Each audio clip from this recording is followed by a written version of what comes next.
আসসালামু আলাইকুম। তোমাদের প্রত্যেককে স্বাগতম আমার চ্যানেলে। আমি আজকে তোমাদেরকে শেখাবো এসএসসি আইসিটি বইয়ের তৃতীয় অধ্যায়ের এনকোডার। এনকোডার কাকে বলে বা এনকোডার কি? মানুষের ভাষা এনকোডার কম্পিউটারের ভাষা। এর মানে কি? মানুষের ভাষাটাকে কম্পিউটারের ভাষায় বোঝার জন্য যে ডিভাইসটা ব্যবহার করা হয় সেটাই হচ্ছে কি এনকোডার। তো মানুষের ভাষাকে এনকোডিং করলে কম্পিউটারের ভাষায় চলে যায়, মানে কম্পিউটার বুঝতে পারে। ইনপুট যদি 2n হলে আউটপুট হবে n। n হলো উপাদান সংখ্যা। তাহলে কিভাবে হবে একটু বুঝো। ধরো n এর মান হচ্ছে 2, তাহলে কত হবে 2n ইকুয়াল n। তাহলে 2 n এর মান কত 2, তাহলে 2 ইকুয়াল 2, 2 দুগুণে 4 ইকুয়াল 2। ইনপুট যদি 4টা হয় আউটপুট হবে 2টা। আবার দেখো যদি n ইকুয়াল 3 হয়, n ইকুয়াল যদি 3 হয় মান, তাহলে কি 2n ইকুয়াল n। n এর মান কত 3 ইকুয়াল 3, 2 উপরে 3 মানে 2 3 বার গুণন, 2 দুগুণে 4, 4 দুগুণে 8। তো ইনপুট যদি 8টা হয় আউটপুট হবে 3টা। যদি n এর মান 4 হয় তাহলে 2n ইকুয়াল n। তাহলে 2n n এর মান কত 4, তো 2 ইকুয়াল 4, 2 মানে 16 ইকুয়াল 4। তো ইনপুট যদি 16টা হয় আউটপুট হবে 4টা। দেখো আমরা প্রথমে শিখব এনকোডারের ব্লক ডায়াগ্রাম।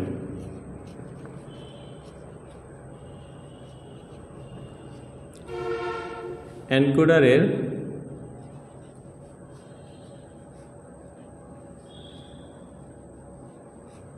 Block diagram. এনকোডারের ব্লক ডায়াগ্রাম কি? যদি ইনপুট 2টা হয়, যদি ইনপুট 2টা, উপাদান যদি 2টা থাকে, উপাদান যদি কয়টা থাকে 2টা থাকে, n ইকুয়াল যদি মান 2 হয় তাহলে ইনপুট হবে 4টা, কি D0 D1 D2 D3। এখন বলতে পারো ডি না দিয়ে আই দিব, ওকে হবে। ডি একটা চলক। চলক মানে কি? চলক হচ্ছে যে মান বিভিন্ন মান ধারণ করতে পারে। মূলত হচ্ছে আমি 4টা বোঝানোর জন্য D0 D1 D2 D3, 0 থেকে 2 শুরু, এটা বোঝানোর জন্য আমরা ডি ব্যবহার করছি, অথবা তুমি অন্য যে কোনোটাই ব্যবহার করতে পারো। আউটপুট হবে কয়টা? 2টা, এ বি। তাহলে এটি হচ্ছে এনকোডারের ব্লক ডায়াগ্রাম। এনকোডারের সত্যক সারণী।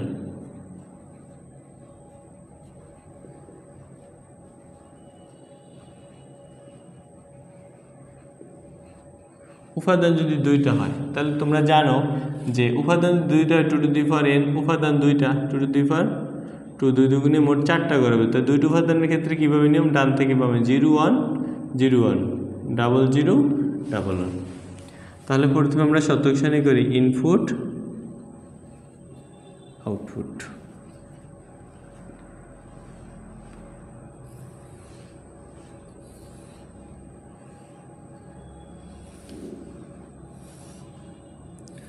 এক 2 3 4 হয়ে গেল। তো এখানে ইনপুটের করবে কটা? 4টা, D0 D1 D2 D3।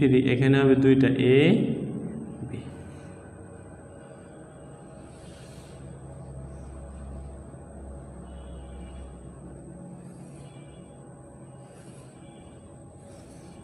আচ্ছা, এই D0 মানে প্রথমকরণ, D0 মানে কি? প্রথমকরণ, বাকি সব 0।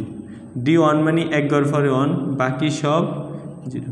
D2 মানে 2 ঘর পরে 1, বাকি সব 0। D3 মানে 3 ঘর পরে 1, বাকি সব 0। আর এবির ক্ষেত্রে আমরা এইভাবে বসাবো, ডান থেকে বামে 0 1 0 1 ডাবল 0 ডাবল।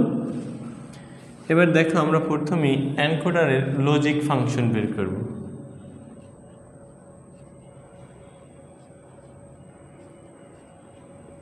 এনকোডারের লজিক ফাংশন,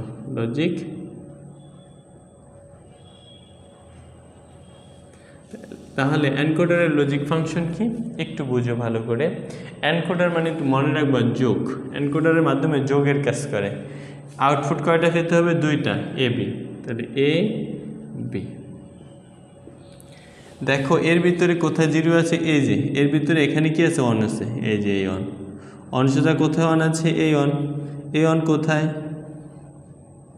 D2-তে, তো লিখবা D2 যোগ এই এর ভিতরে অন আছে কোথায়? এই অন। এই অন আছে কোথায়?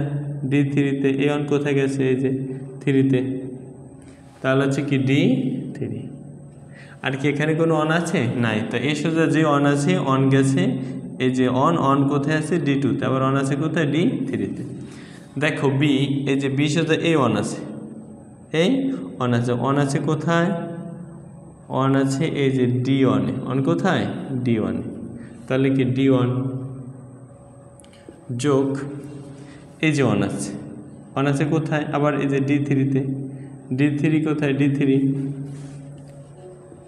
তাহলে আমার হয়ে গেল এনকোডারের লজিক ফাংশন। এবার আমরা দেখব এনকোডারের লজিক সার্কিট।